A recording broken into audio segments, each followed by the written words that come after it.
President Trump's Justice Department charged former FBI Director James Comey on Thursday with lying to Congress, an unprecedented step against a longtime Trump foe that revisits controversies over the FBI's Trump-Russia probe from nearly a decade ago. A grand jury in Northern Virginia voted to indict Comey on 2 counts, making a false statement to Congress and obstructing a congressional proceeding. In an unusual move, the grand jury voted against indicting him on an additional charge of making a false statement. The criminal charges revolve around a Senate hearing in September 2020 when lawmakers grilled Comey, who was fired by Mr. Trump 3 years earlier, about how he handled the FBI's 2016 investigations into pro-Trump election meddling by Russia and Hillary Clinton's use of a private email server. Both election year probes have drawn Mr. Trump's ire for years.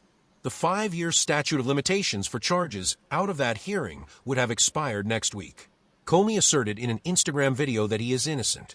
In a statement, Attorney General Pam Bondi said the indictment reflects this Department of Justice's commitment to holding those who abuse positions of power accountable for misleading the American people. The first count against Comey that was approved by the grand jury accuses him of breaking a federal law that makes it a crime to make any materially false, fictitious, or fraudulent statement or representation to a federal body, including Congress.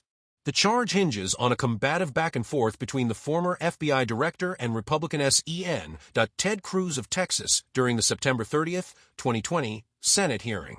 In the hearing, Cruz pressed Comey on whether he had ever authorized another FBI staffer to serve as an anonymous source in any media reports about the Bureau's 2016 investigations involving Mr. Trump and Hillary Clinton.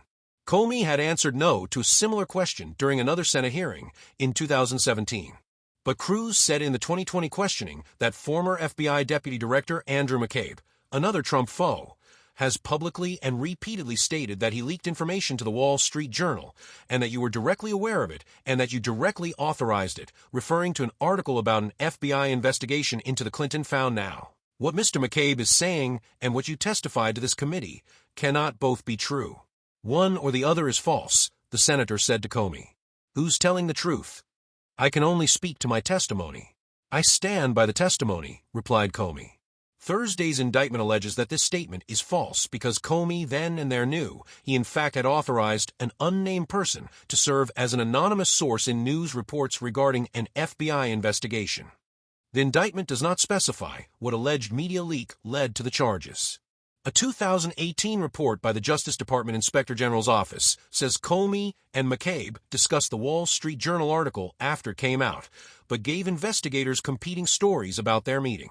Comey told the watchdog that McCabe led him to believe that McCabe had